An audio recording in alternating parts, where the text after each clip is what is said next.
Y última, Joa, la inteligencia artificial ya está reemplazando parte del proceso de selección y ¿Será que me veo muy interesada si en vez de pedirle una hamburguesa triple le pido la proteína, le pido la creatina y le pido la ropita para el gimnasio?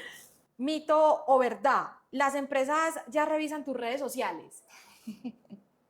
Mira este dato que ayer con el equipo lo sacábamos.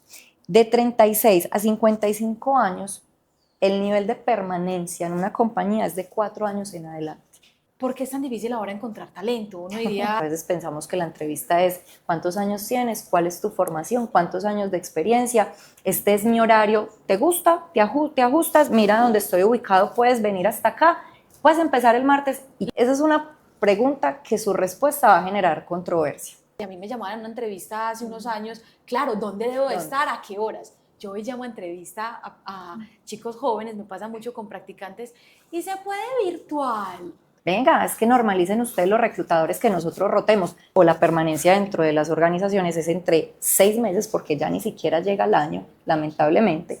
Cambiar mucho de trabajo es una mala señal, eso sí representa algo para los reclutadores. Así súper preparados como un yogur con todo lo que usted quiera. Y en la entrevista en un centro de valoración perfectamente se quedan por actitud y disposición con la persona que estudió acá, en una universidad media o en una universidad pública. Mentir un poquito en la hoja de vida ayuda.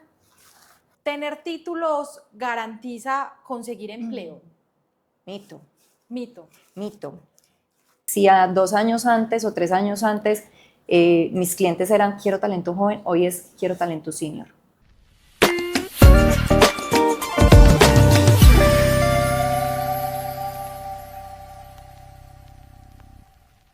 Hola, bienvenidos a un episodio más de Entornos Seguros by Mepper, un espacio donde queremos hacer digerible todos esos temas que pasan adentro de las empresas y que a veces pocas veces se conversan en un espacio como estos. Hoy vamos a hablar de un tema que personalmente me gusta mucho, vamos a hablar de selección, de qué es lo que pasa realmente para un candidato y que no se ve a veces dentro del proceso de selección y cuáles son esos tips o esas herramientas que se puede llevar ese líder o ese seleccionador que nos está viendo y que justamente en este momento tiene un proceso en marcha. Y para eso hoy nos acompaña Joa. Joa, bienvenida, ¿cómo estás? Qué alegría tenerte por acá.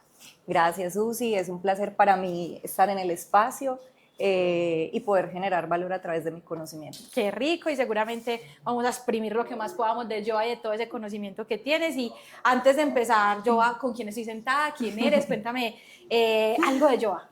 Claro, mira, soy una mujer apasionada por lo que hago. Creo que tengo el placer de trabajar en lo que me gusta, en lo que me apasiona, en mi propósito de vida.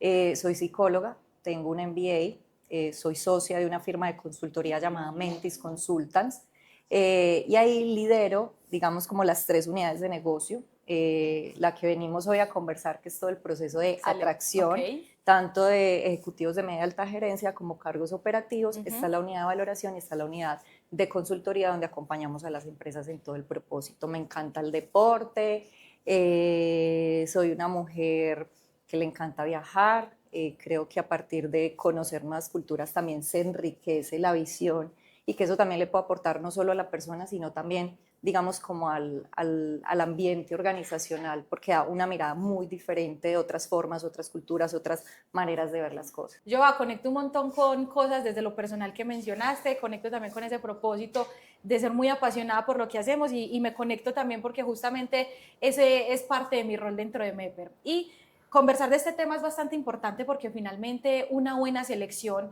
hace que una persona perdure en el cargo, que un proceso sea sostenible y que una empresa también sea sostenible. Y yendo a eso, me gustaría entonces hablar de qué es lo que más sorprende a la persona cuando conocen realmente cómo funciona un proceso de selección. Esa es una pregunta que tiene, digamos, como 2 respuestas dependiendo del tipo de cargo que se está seleccionando. Cuando estamos hablando de un candidato para un rol operativo, auxiliar, analista y demás, digamos que se sorprenden mucho de que efectivamente hayan unas fases, hayan unos tiempos y haya un proceso. La percepción y la mentalidad es que yo envío una hoja de vida y tendría que estar trabajando a los 2 días. Al otro día y empiezan los mensajes, hola, yo fui a entrevista ayer, ¿cuándo me llaman? ¿Cuándo empiezo? Exacto. Y realmente nos ha costado como entender que un buen proceso de selección tiene sus tiempos y tiene sus fases. Y cuando estamos hablando de un personal más de media y alta gerencia que se casa o que es a través de metodología de Headhunter, la sorpresa para el profesional es cómo llegamos a él. Venga, si yo no estoy buscando empleo, si yo no me postulé, ¿tú cómo tienes mi número? ¿Cómo saben de mí? Exacto, ¿cómo tienes mi información? Incluso eso al principio puede dar un poco de suspicacia en, vení, esto puede ser fraude, Sí. y nos toca entonces, mira, ingresa a la página, soy consultora de Mentis, este es mi LinkedIn, porque se sorprende realmente de que lo estamos cazando en frío y de que no tenemos cómo tener la información de él. Eso comúnmente es lo que más les genera sorpresa en los procesos. Así es, yo ahí mencionaste algo muy importante que es algo que está como en el imaginario de quienes participan en los procesos de selección y es, voy a una entrevista, yo espero que si me fue bien, ¿por qué se demoran tanto en llamarme? Llámeme y ya. Al otro día ya debería estar yo firmando contrato. Y más que eso, Susi, es al otro día debería estar firmando contrato, es para qué pruebas y ¿Para para qué? qué más entrevistas. Otro filtro más, como así, Otro filtro faltaban más. más cosas, es cierto, eso pasa mucho y qué bueno poder contar entonces, de acuerdo a para un cargo que mencionaste, los operativos o esos niveles un poco más gerenciales, ¿cómo debe ser la estructura o qué compone la estructura de un proceso de selección para uno y para otro? Claro, mira, ahí es importante conocer dos cosas que la mayoría de la gente no tiene ese conocimiento, y es que hay dos metodologías para seleccionar. Okay. Hay una metodología tradicional y hay una metodología especializada. Ya voy a profundizar en ambas. Sin embargo, aquí es importante decir que selección es un proceso y todos los procesos tienen un inicio, unas fases y un fin. ¿Listo? Y yo creo que ese es uno de los principales errores o desaciertos que cometen las compañías en acelerar la contratación de personas sin respetar las fases que debe tener ese proceso. ¿Cuáles deberían ser esas fases? La primera, entender qué necesito. Conocer si eso efectivamente ya tiene un perfil, tiene unas competencias, cuál es el reto de ese cargo, cuál es mi cultura y cuál es, digamos, el momento de vida de la persona que yo voy a contratar para que haga un ajuste ideal a las necesidades de la organización y, como tú le decías al principio, pueda permanecer en el tiempo. Entonces, lo ideal es tener un perfil con una descripción de cargo, con unas competencias y con la claridad de lo que yo tengo para ofrecerle y lo que espero del profesional. Hay unas fases de prefiltro donde la persona, a través de la metodología tradicional, uno monta una convocatoria, la que se ve en las redes sociales, la que se ve en LinkedIn, la que se ve en los portales, donde si yo estoy interesado, yo lo que hago es aplicar. El reclutador ve mi hoja de vida, la evalúa, la analiza, si me ajusto, me va a hacer una llamada de prefiltro o me va a citar a una entrevista grupal o individual donde va a intentar conocer quién soy yo. Si yo me ajusto a eso que el perfil o la necesidad de la compañía tiene, es muy probable que pase a pruebas psicotécnicas, pruebas de personalidad, pruebas de seguridad. Eso es otra cosa que lo sorprende mucho. ¿Por qué me van a hacer estudio de seguridad? ¿Por qué me van a hacer visita domiciliaria? ¿Por qué están revisando mis bases financieras, todo mi historial de crédito? Hay cargos que requieren manejo de dinero y que es importante por mitigar riesgos que se tenga que hacer. Luego es muy probable que, no sé, que el usuario dueño del proceso quiera conocer a la persona, porque a veces es gestión humana o un tercero el que lo está haciendo. Entonces mira que esto lleva todo un proceso para garantizar una integralidad y que al final se pueda hacer una oferta al profesional y decidir si sí o no para que pase a exámenes médicos finalmente y a todo el proceso de documentación y contratación. Eso con cargos más operativos. Con los procesos más de media y alta gerencia, como lo decía al inicio, nosotros normalmente cazamos ese en frío. Entonces ahí hacemos todo un proceso de poder seducir al profesional que no está buscando empleo. Hola Susi, mira, tengo esta oportunidad, y ahí es cuando viene un poco la sorpresa de cómo llegaste a mí. Hacemos, digamos, como la presentación de lo que estamos necesitando y ya el candidato decide si quiero participar o si estoy muy bien en la compañía y simplemente digo, muchas gracias, no quiero. ¿Qué pasa ahí? Ahí ya hay unos avances o digamos unas etapas de prefiltros, ya ahí solicitamos ya videos de presentación. Hoy en día dentro de los procesos también la gente se sorprende mucho de ¿y por qué un video? ¿Y para qué un video? Los videos ayudan, Susi, a que cuando el cliente, sobre todo nosotros que somos un tercero, le presentamos la hoja de vida al cliente, el cliente pueda ver un rostro, pueda ver una cara que se está presentando y no soy solo yo informándole quién es el candidato. Expresiones, cómo se comunica, ya lleve una visual o una lectura breve de ya ese le pone candidato. un rostro al candidato, ¿cierto? Y de ahí pasa a pruebas. Normalmente en este tipo de cargos ya se hacen centros de valoración que permita evidenciar comportamientos en vivo del profesional y ya se pasa a entrevista con el cliente, que esas entrevistas con el cliente pueden tener muchos filtros. También. Y ahí es donde tenemos que estar los candidatos muy abiertos a que no es una sola entrevista, pueden ser 4, pueden ser 5 y hace parte del proceso. Y ya finalmente se hace una oferta, exámenes médicos, estudio de seguridad, ingresa. Entonces, como lo ves, no es simplemente ver una hoja de vida, llamar y entras. Esto implica todo un proceso de análisis, de ajuste, porque lo que no conocemos realmente es que para que una persona perdure en un cargo, no se necesita solo que tenga los años de experiencia y la formación que necesitamos, sino que tenga las competencias adecuadas, el estilo de personalidad que se va a ajustar a mi organización, a mi cultura. Y hay algo que lamentablemente muchos seleccionadores y gerentes no tienen en cuenta, y es que también necesito entender los motivadores de esa persona. Porque yo puedo tener la experiencia, puedo tener las competencias, pero mi momento de vida no estar alineado a esa necesidad. Te voy a dar un ejemplo. El rol dice mantener la operación y esta persona es de los que les gusta expandir, crecer, aumentar.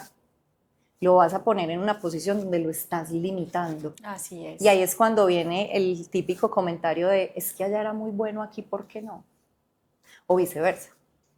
Es muy bueno manteniendo y le estamos pidiendo un reto de expansión, de crecimiento, de networking, de relación, y no es el momento de la persona. Entonces, los procesos de selección implican que yo pueda evaluar conocimiento técnico, saber, competencias, estilo de personalidad y motivadores que se ajusten a mi cultura. Sí, finalmente podemos hacer como un recorrido súper largo y esos motivadores, yo lo llamo también es aspiracional, pero no aspiracional desde lo salarial, sino lo que tú estás aspirando ser, lograr como profesional dentro de una empresa, puede simplemente no darse.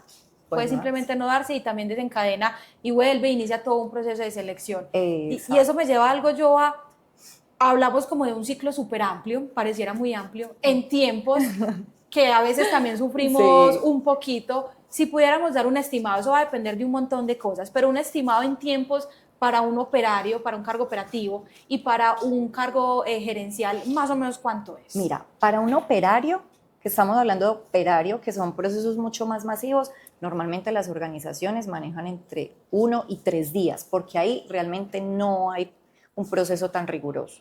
Si has notado, se cita a las personas en masa, se hacen una entrevista muy grupal, se revisan temas más médicos, ingresas. Ahí realmente no hay tanta rigurosidad desde la otra parte que estamos hablando, ni de motivadores, ni de competencia, ni de cultura. Ahí lo que predomina es que tenga el conocimiento técnico para ir a operar la máquina o para hacer lo que se debe hacer. Si estamos hablando de cargos operativos, que son auxiliares, analistas, nosotros dentro de la línea Son Value, que es quien busca estos procesos, pues estamos tomando 5 días. 5 días. 5 días. Desde el primer contacto hasta finalizar con la contratación o con entregarle la terna. Con que el cliente tome una decisión, ¿cierto? Porque ya la contratación puede tomar un poco más de días. Pero desde que un cliente nos dice, necesito esta posición y nos aprueba el perfil, normalmente la consultora se está tomando entre 5 y 8 días hábiles. Punto. El promedio está en 5 días, ¿cierto? Cuando nos vamos a cargos de media y alta gerencia, ahí ya los tiempos cambian, ¿cierto? Normalmente Mentis tiene un ADN y es nosotros no flexibilizamos tiempos. Para nosotros es importante que el cliente comprenda que si queremos una buena selección, debemos tomarnos el tiempo que eso requiera, entendiendo obviamente que el cliente también tiene unas necesidades y que hay que agilizar, pero ahí el promedio es un mes y medio. Mes y medio. Mes y medio. Porque cuando tú cazas talentos, Susi, tú vas y buscas en el mercado, al menos en la metodología de nosotros vamos y buscamos en el mercado quién puede realizar eso que tú ya estás necesitando. Normalmente vamos ya a la industria donde tú necesitas que la persona tenga el conocimiento y ahí intentamos llegar más o menos a entre 70 y 100 personas, no solamente para entregarte un pool de candidatos, sino para entregarte datos y hechos. En Mentis te entregamos cómo está la estructura en el mercado, cómo está el salario en el mercado, si esa posición como tú la estás requiriendo, sí está en el mercado, por ejemplo, el tema del inglés. Entonces nos encontramos con posiciones donde hay que llegar a decirle al cliente, mira, esa posición en otras compañías, realmente el nivel de inglés no es bilingüe, es un B1 y lo están desarrollando. O mira, esa posición como tú la estás planteando en las organizaciones son dos cargos completamente diferentes. Entonces, digamos que ahí sí nos demoramos un poco más porque allá, más allá de entregar un candidato, le entregamos información para que pueda tomar decisiones con esa posición. Más las pruebas, más el centro de valoración, más la entrevista que le hace. Entonces, nos estamos tomando entre un mes y medio. Ok. Aprox, porque tenemos cargos UCI donde por la especificidad del rol nos hemos demorado 4 meses, 5 meses, porque hay cargos muy técnicos, muy específicos que muy poquitas personas realmente lo ejecutan y que el cliente primero quiere revisar esos candidatos antes de querer flexibilizar cualquier tema del perfil. Entonces, en términos de tiempos, sí, para cargos de media y alta gerencia se puede tomar un poco más. Un poco más de tiempo, claro, Joa, me queda muy claro. Una pregunta muy orientada a la realidad de lo que pasa en las empresas. Ahorita nos dice un derrotero de tener un perfil, establecer unas competencias, hacer una postulación, revisar que en esa postulación quede lo mejor correcto, hacer esa llamada de pre-entrevista, perdón, o ese prefiltro. Ese es el maravilloso mundo de Disney. Sí. Eso es el ideal. El ideal. Pero muchas veces la selección es un apagadero de incendios, Sí. yéndonos al campo real. De todos esos puntos que ahorita mencionaste, a esas empresas que de pronto tienen una operación que no tiene el momento para ponerse a revisar un perfil, analizar cuál es la mejor competencia y demás, ¿cuáles serían, en resumen, esos 3, 4 puntos que tú le dirías, ve, trata de hacer esto, esto y esto, y la selección va a ir un poquito más orientada, sin ampliarlo tanto como lo mencionamos ahora? Susi, para contestar esa pregunta, yo creo que es importante hablar del costo del error, ¿cierto?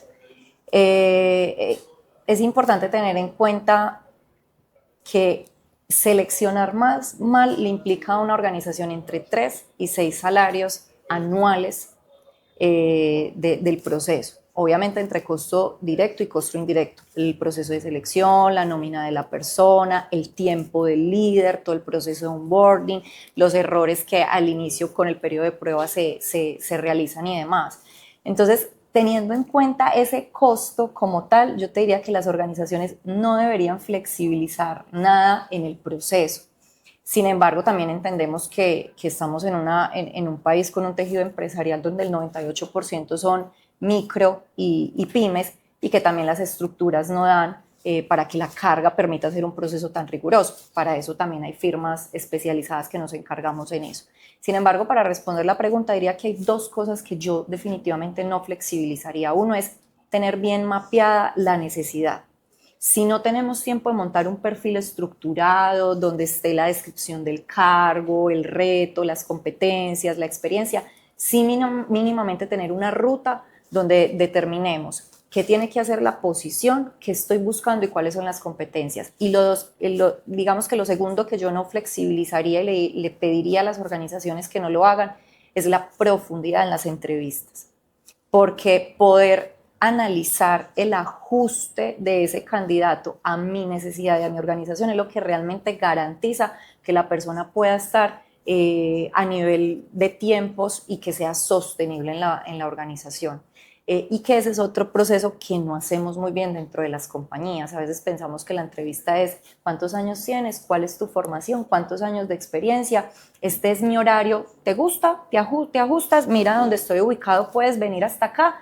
Puedes empezar el martes y listo, check. Ya, todo exacto. maravilloso. Y se nos olvida validar muy bien el estilo de personalidad, lo que hablaba al principio, los motivadores de la persona, analizar las competencias y analizar si mi liderazgo, bueno, el del líder de la organización y el equipo al que va a entrar hace un match con la persona. No hay candidato perfecto, ¿sí?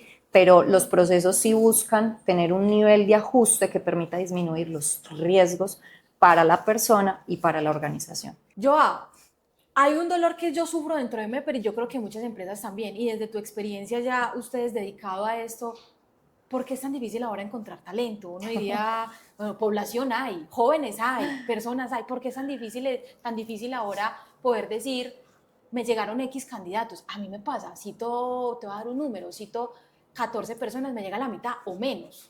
Es tan difícil ahora poder cerrar un proceso tan rápido, sumado a lo que tenemos hoy estructurado como proceso de selección. ¿Qué pasa? Esa es una pregunta que su respuesta va a generar controversia, pero que en realidad hay que hablar de lo que está pasando en el mercado y que está pasando con los jóvenes, ¿cierto? Sobre todo con la generación que estamos más o menos entre los 18 y los 25. Ya salí de ahí, Dios, listo. Sí, hace ratico Bendecida, salimos de ahí. listo. Tenemos que entender que estas generaciones tienen un nuevo foco, un nuevo propósito y una nueva manera de ver las cosas, ¿sí? Y las compañías tenemos que adaptarnos a esas realidades, porque esperar a que ellos se adapten a nosotros va a ser muy complejo. Yo te podría preguntar, cuando tú citas en la entrevista, si tú categorizaras las personas por edad, ¿quiénes son las que no llegan a la entrevista? Claro, me pasa con el perfil joven, me Joven. pasa con los practicantes. Exacto. Mira este dato que ayer con el equipo lo sacábamos. De 36 a 55 años, el nivel de permanencia en una compañía es de 4 años en adelante.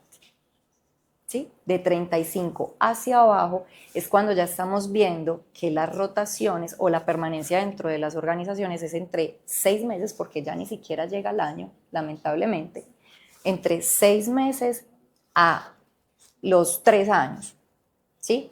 Porque esta población está constantemente buscando aprendizaje y coherencia con sus expectativas de vida, ¿sí? Entonces aquí sí hay una realidad, y es que si la posición que yo voy que necesito está permeada por talento joven, ahí hay unos retos adicionales. Y unos retos adicionales que las organizaciones tenemos que aprender a llevar. ¿Cómo los mantengo retados? ¿Cómo constantemente voy generando experiencias de aprendizaje en ellos? ¿Cómo valido cuáles son sus motivadores y si mi organización se puede ajustar a esos motivadores, ¿cierto? Nosotros tenemos en la organización personal muy joven. Lo primero que hacemos es entender quiénes son, qué les gusta y qué realmente hace que los ponga a vibrar. Es que trabajar desde la casa porque hace que yo pueda, entonces en el desplazamiento no pierdo tiempo y esa hora que le dedico a desplazarme voy entonces al gimnasio. Listo, ven, hagamos una prueba, qué tan productiva eres y busquemos en el periodo de prueba. Si tú haces muy bien las cosas desde tu casa, ¿yo por qué no te doy las condiciones? Así Es la realidad de nuestros negocios, pero también hay compañías donde definitivamente el cargo y la posición es en sitio, porque ahí lo tenemos que ejecutar. ¿Yo a qué se podría hacer? La verdad, te voy a ser ahí muy, muy honesta, ya si a 2 años antes o 3 años antes mis clientes eran quiero talento joven, hoy es quiero talento senior. ¿Sí? Porque el hecho de normalizar que una persona esté 6 meses, 1 año en la compañía, listo, normalicémoslo. Pero ese profesional, ese joven, también tiene que normalizar que sea un talento que es riesgoso para las organizaciones contratar. Así es. Y ahí volvemos a lo que mencionábamos al principio, Joa, y es que finalmente un proceso de selección que se esfume muy rápido es costos, es reproceso, es sostenibilidad del negocio, son un sinfín de situaciones. Y un caso que nos pasa, a mí antes me daba, si a mí me llamaban a una entrevista hace unos años, claro, ¿dónde debo de estar? ¿A qué horas? Yo hoy llamo a entrevista a chicos jóvenes, me pasa mucho con practicantes, y se puede virtual. Total. Sí, me toca como empresa, finalmente me tocó ceder y decir, sí, entonces ya las llamo y yo misma les ofrezco, hagámosla virtual y se me conectan. Entonces ya puedo pasar de que esos 14 que te dije ahora no llegaran los 14, así tener los 14 conectados virtualmente. Finalmente, somos nosotras las empresas, los líderes, quienes empezamos con esa población joven a tener que jugar a acomodarnos. Sí, sí hay retos y los retos están en cómo me adapto, también vuelve y juega, dependiendo de la realidad de mi negocio y lo que mi core me permita. Pero también tenemos que reconocer, Susi, que hay empresarios que pueden ser muy cerrados frente al tema cuando en realidad sí se pueden dar ciertas posibilidades. Entonces yo creo que eso es un tema de parte y parte. el joven debe comprender, porque me han llegado, pues ciertas personas me hacen comentarios como, venga, es que normalicen ustedes los reclutadores que nosotros rotemos. Vuelve y juega, listo, normalicemos. Pero entonces tú también, talento joven, debes normalizar que yo personalmente preferiría entonces optar por otra opción para mi organización, porque mi proceso es muy técnico y la curva de aprendizaje, cuando ya estás dando el 100, me estás diciendo que te vas. Y también por parte de los empresarios, tener esa capacidad de adaptarnos si el proceso me lo permite, si la persona también tiene una buena productividad, es eficiente, ¿por qué no también revisar y de una u otra forma dar gusto a esas necesidades que ese talento también tiene? Así es, Joa, y pasa mucho. Vamos a pasar a una sección súper importante de mitos y verdades desde la selección, y tú me contarás si es mito, si es verdad o si depende de las circunstancias y demás. ¿Los reclutadores leen todas las hojas de vida? Depende. Depende de... Depende del tipo de cargo.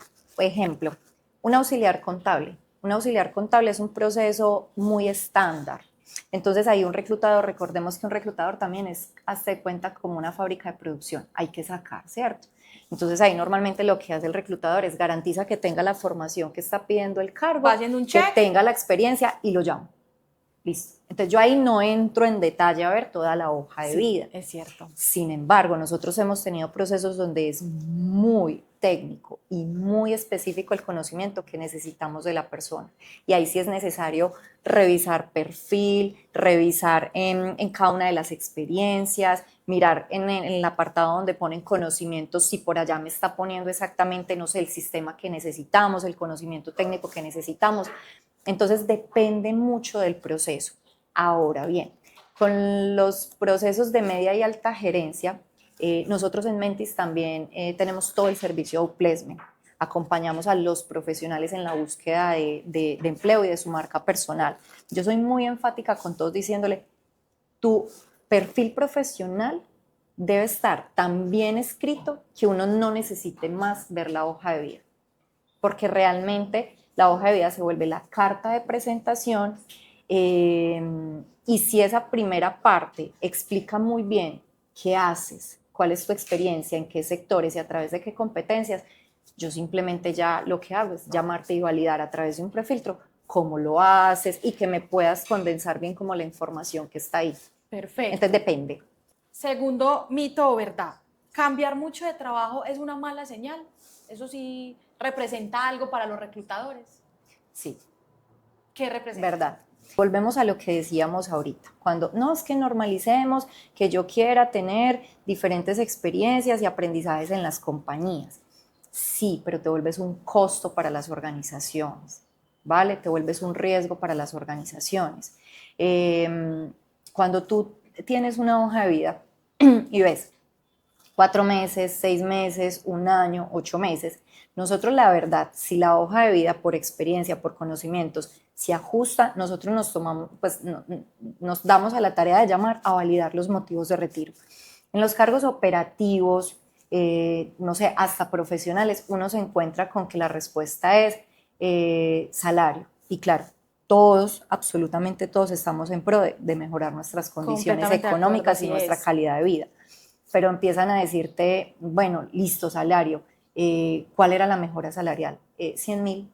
Y en el siguiente, salario, ¿cuánto era? 80.000. ¿Y cuánto era? 100.000.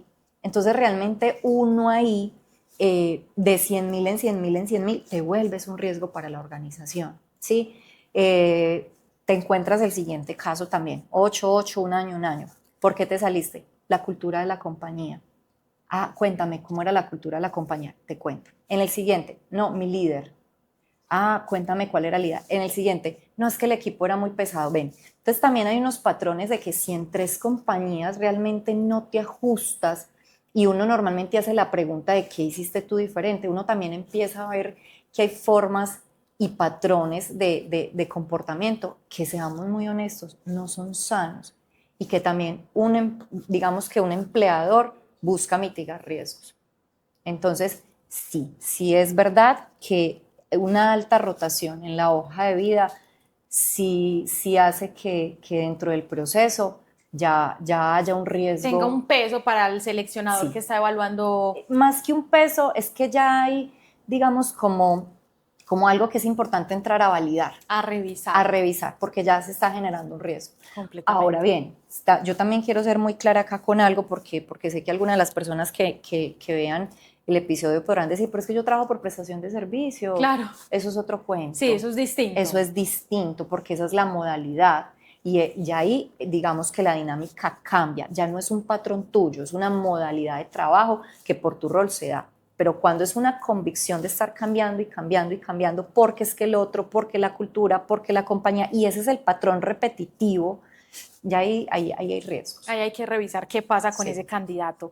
Muy bien. Otro, ¿tener títulos garantiza conseguir empleo? Mito. Mito. Mito. Nosotros hemos tenido profesionales con varias maestrías, inglés, francés, vinieron de hacer... Así súper preparados como un yogur, con todo lo que usted quiera. Y en la entrevista en un centro de valoración perfectamente se quedan por actitud y disposición con la persona que estudió acá, en una universidad media o en una universidad pública. Y en realidad lo que marca la diferencia ahí no es el título.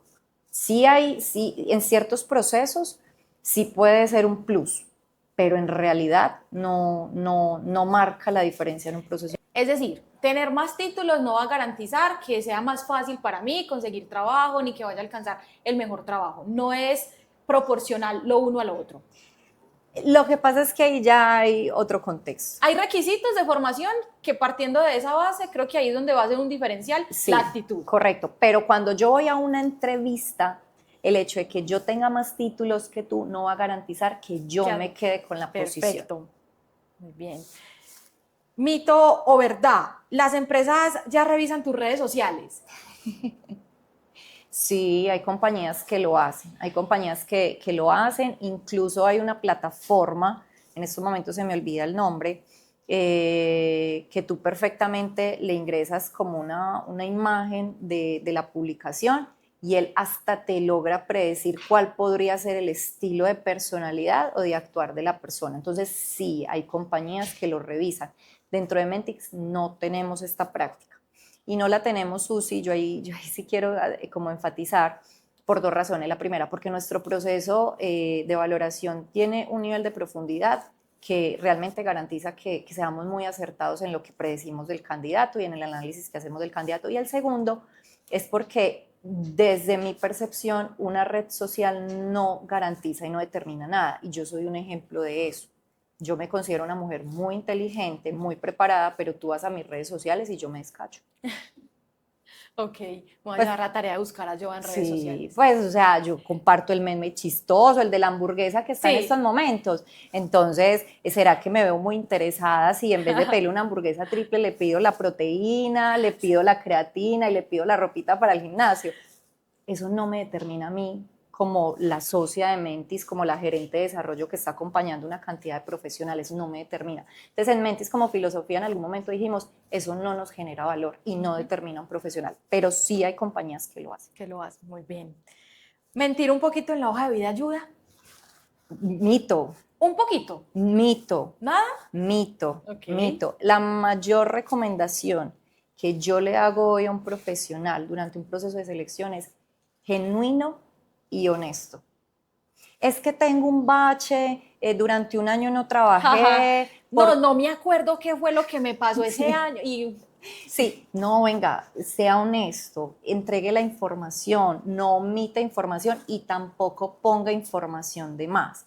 Logré disminuir la rotación en un 20%, después llama uno a referencias a confirmar el indicador. No, ven, pero es que la rotación no dependía de ella.